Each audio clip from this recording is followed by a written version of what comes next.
I begin with a headline, and I need to ask you, obvious, is this news, Tom Fornelli?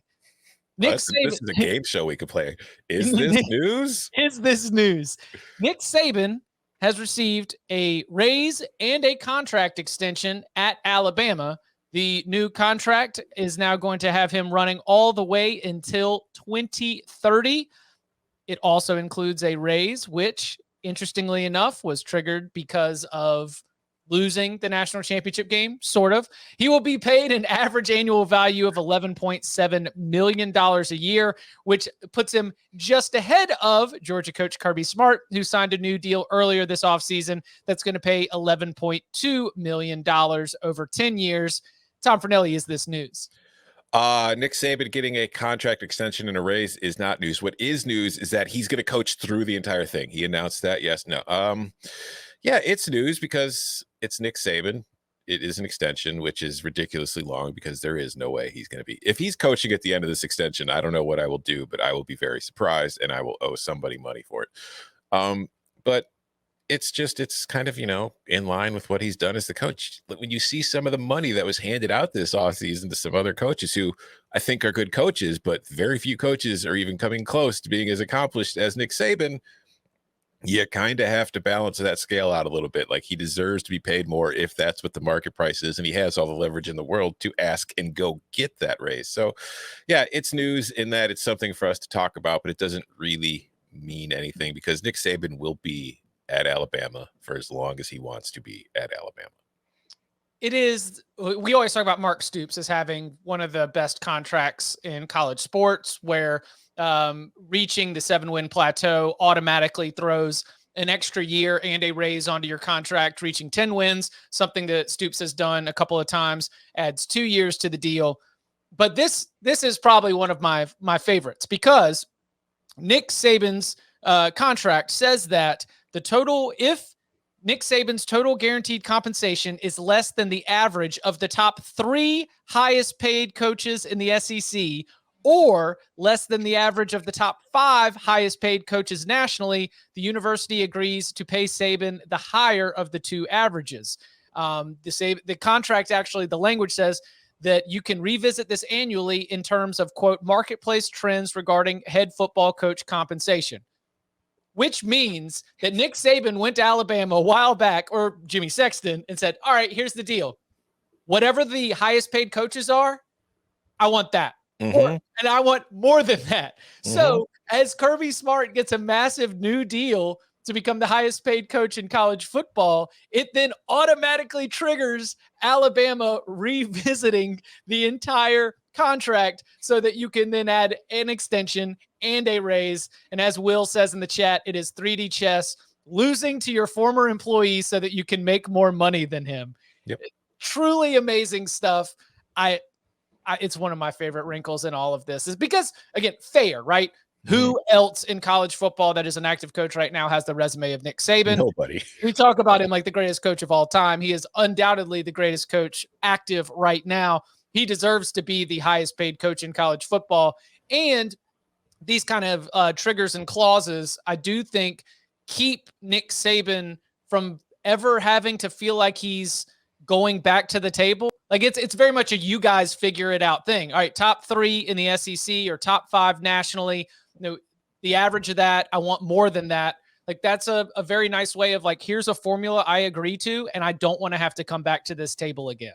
Yeah, and if you have the ability to put that in your contract, put that in your contract. Also, I want to shout out Darren Ravel, who tweeted yesterday after the extension was announced that per day during the football season, Saban will make more than the average Alabama tuition, which is an excellent reminder that college football coaches are probably paid too much and that college costs way too much. So college does cost way too much. Yeah. There's no doubt about that. Shout out to public education. So I got through that. Next part of this, before we move on from Nick Saban, we've got a couple of starting quarterbacks that were announced recently that I want to hit on. You mentioned he's not going through 2030. So let's go total, like, barroom conversation here. What's your over under on how much longer Nick Saban is the head coach at Alabama? Well, Bud's not here, but Bud's convinced he's retiring after this year, isn't he? Isn't that what Bud was saying last year? He thinks he's Yes. got one more. Yeah. So I would probably go higher than that. I think 2.5 years. Probably. I mean, there it hasn't been a drop off, and I feel like as long as he's healthy and there's no obvious decline on the field, he's probably going to keep going until, because I mean, he's what, 73. I mean, what else is he going to do at this point? Like he clearly he could have retired a long time ago if he wanted to and been living pretty comfortably, traveling the world, doing whatever the hell he wanted to in his retirement, if that's what he wanted to do. Clearly, what he wants to do is run Alabama's football program. So I think he's going to be there at least, I would say 2.5 is where I'd set it. I'd probably go over, but I don't know. I also think there was a comment too that said that this extension helps with Alabama's recruiting. Sure. Like, do you really think this is the one That's thing that it. would, yeah, like some kid's going to be like, well, I really like a lot of what Alabama has to offer, but Saban's contract only runs through 2027. I'm not sure if this is for me. Yeah. He's turning 71 this October, and I think it will be longer because of the transfer portal. And here's what I mean by that. Nick Saban at so many different points in the last 10 to 12 years has talked about something that he was opposed to in college football that was looked at as an innovation or progress or moving forward. He said he didn't like it, and then he mastered it. Mm-hmm. The hurry up offense. He was like, we don't want to do this. The quote, is this what we want football to be? It got forced through. Everybody was so excited. This was going to be the way that you beat Alabama, this hurry up offense. Then he went and mastered the daggum hurry up offense. Run pass option, the RPOs. I don't know if we want this. We might prefer the NFL style. So then he got forced through. No changes have been made. So now Alabama, starting with Tua and now definitely with Bryce Young, tears up defenses with a bunch of RPOs. The transfer portal and freedom of movement. He wasn't ever like totally against it, but he never seemed to be fully in favor of this. So now what does he do? It's been put in place. He goes and he takes the best wide receiver from his conference rival and one of the best running backs in the country to be able to fill the needs on his roster. Name, image, and likeness. He might have been pointing to Texas A&M this past offseason, but you can bet that they are going to have that machine up and running and improved in a way that they're going to continue to get top 1 through 3 classes.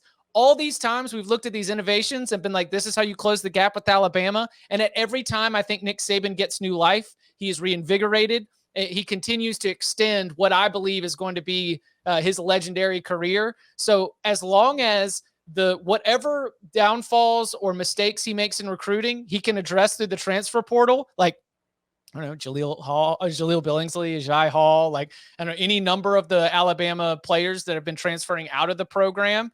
Like, if you can just replace them, not with freshmen, but even with experienced players from the transfer portal, then yeah, he can keep this thing going and have a national championship contender for as long as Miss Terry will allow him to keep going to the facility as often as he wants to go to the facility. He built out the staff of analysts before anybody else. He set the trend there. Like at every point in this, Nick Saban has, in my opinion, has extended his career because he has mastered these aspects of innovation that everyone thought would allow everyone to play keep up. Yeah, he's got that growth mindset. That's like he finds new things to learn and get better at. And that's how, even after dominating the sport for as long as he has, he still finds ways to challenge himself and figure things out and see if he can still continue to dominate the sport. And he has, which granted, it's much easier to continue dominating the sport once you already are, but still a lot of coaches have gotten to not the mountaintop, but have had success and then been able to not sustain that because they've just kind of kept doing what they've been doing. Nick has not done that. He's changed up when he's had to, and it has helped him be up there as long as he has been. Growth mindset. Wasn't that a like Cover 3 book club reference from a while ago? Yeah, it's a thing, Yeah.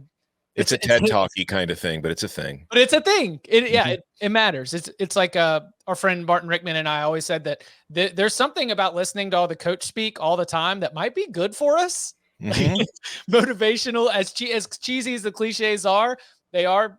There's some truth to them.